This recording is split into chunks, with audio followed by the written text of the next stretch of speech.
I'm Britt Clennett in Hong Kong and welcome to ViuTV News. Coming up on tonight's show. Carrie Lam appoints her first official more than a month after winning the chief executive election. Dust storm envelops swathes of northern China, prompting government warnings for children and old people to stay indoors. North Korea's state media publishes rare criticism of China. Well, it's been more than a month since Carrie Lam was picked to be the city's next leader, and today she finally appointed her first official. Lam chose former Immigration Director Eric Chan to head the CE-elect's office and intends to have him stay on with her office after July 1st. She said Chan will assist her in forming her cabinet and ensure a smooth transition between the two terms of administration. Lam defended Chan amid critics questioning his understanding of policies, saying her cabinet is a team that will complement each other. My criteria in forming the team or in finding candidates to fill important positions in a team are really people who are committed to Hong Kong, who have the ability and the compassion to serve the people of Hong Kong. And in these respects, KK perfectly fits the bill, and so I am extremely pleased to have him on board. I totally agree with her new style of governance, her policy initiatives in her manifesto, and I deeply believe that under Mrs. Lam's leadership, Hong Kong will have a better future. When she suggests to offer me such a position, I agree immediately without any hesitation. Well, meantime, Law Society President Thomas So also laid out his expectations for the next Secretary for Justice. So said he hopes the incoming official is a person who's backed by the legal sector and Hong Kongers. The president said he told mainland authorities that he felt previous interpretations of the Basic Law initiated by the NPCSC had been rather hasty during his trip to Beijing. He urged Beijing to inform Hong Kong ahead of any plan to interpret the law in the future, so the public can have more room to express their views. So also hopes the next Secretary for Justice can help to work on that. From the government's and from the chief executive perspective, they would obviously need that person to be able to assist the government in pushing forward the government's policy to increase the transparency of the interpretation of the Basic Law procedure is something that of course, we would like to see to be explored. Hong Kong's last governor urged Chinese President Xi Jinping to reiterate that the central government will keep its promises to the Sino-British Joint Declaration during his expected visit to the city in July. Speaking at a commission on Hong Kong 20 years on from the handover, Chris Patton said the high degree of autonomy promised to the SAR had decayed over time. He added the city's judicial independence and academic freedom is also under pressure. He said if Beijing can't keep its promise to Hong Kong, the international community would doubt its capability to deal with other more complicated issues. News elsewhere, and a dust storm blanketed northern China, prompting fear over people's health. Government data showed the country's air quality index rose to 630 micrograms per cubic metre in parts of the city by Thursday morning. The World Health Organization recommends concentrations of just 10 micrograms. Graham Mackay has more. Dark skies, low visibility and air quality sinking in Beijing on Thursday. Not an all too unfamiliar sight, but this is not just another pollution surge. Swathes of northern China have been blanketed by a dust storm, prompting government warnings for children and old people to stay indoors. It feels really unpleasant. It feels even worse than the smog in the winter.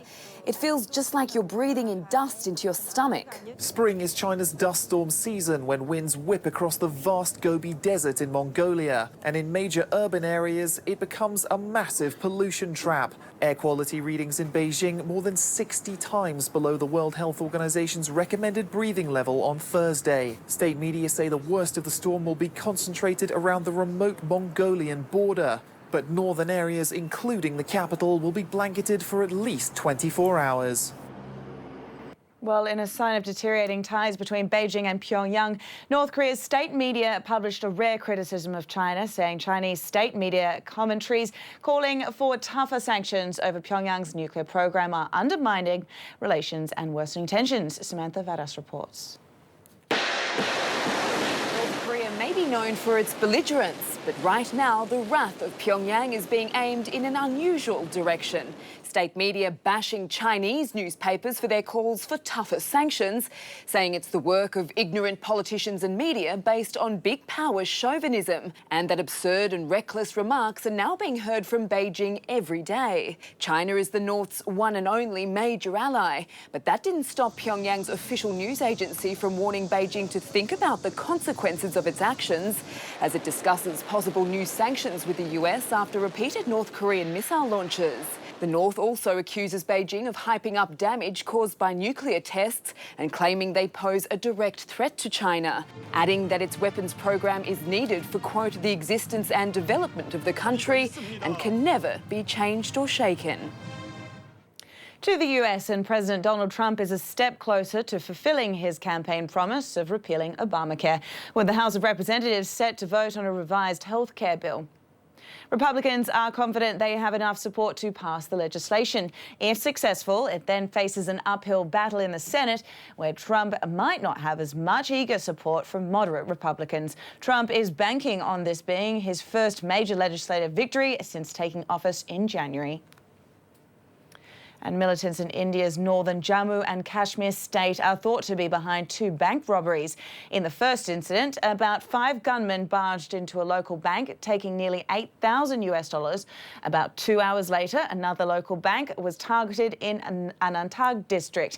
This time, 5 militants fled away with over $2,000. The attacks come just 2 days after militants ambushed a bank van, killing 5 policemen and 2 bank officials. Security experts say since the Indian government suddenly scrapped high-value banknotes, cash-starved militants have been intermittently attacking cash vans or banks in Indian Kashmir. To Colombia now, where surgeons faced an unusual situation. Doctors attempted to extract $7,000 from a 30-year-old woman's stomach. She swallowed rolls of $100 bills. It's thought the woman swallowed the cash in a desperate act to hide the money during a fight with her husband. Although 57 bills were taken out through surgery, the additional rolls will be passed through the colon. The fact the rolls weren't wrapped rules out possible illicit transport of money by the woman. Coming up next, the latest from the world of business with Pamela Ambler.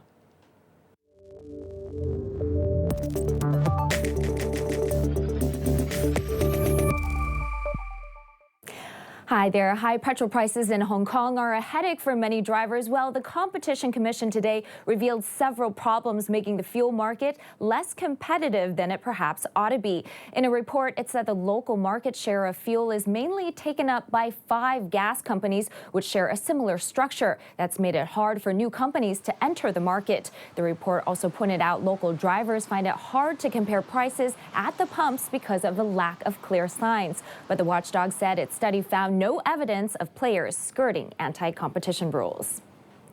And returning from a break in trading, let's get a check on how Hong Kong markets did today. The benchmark Hang Seng fell a slight 0.05% to 24,683 points. Investors reacted to the hawkish policy statement put out by the U.S. Federal Reserve. The market was sluggish in the morning session, but recovered much of the losses on some better than expected corporate earnings news.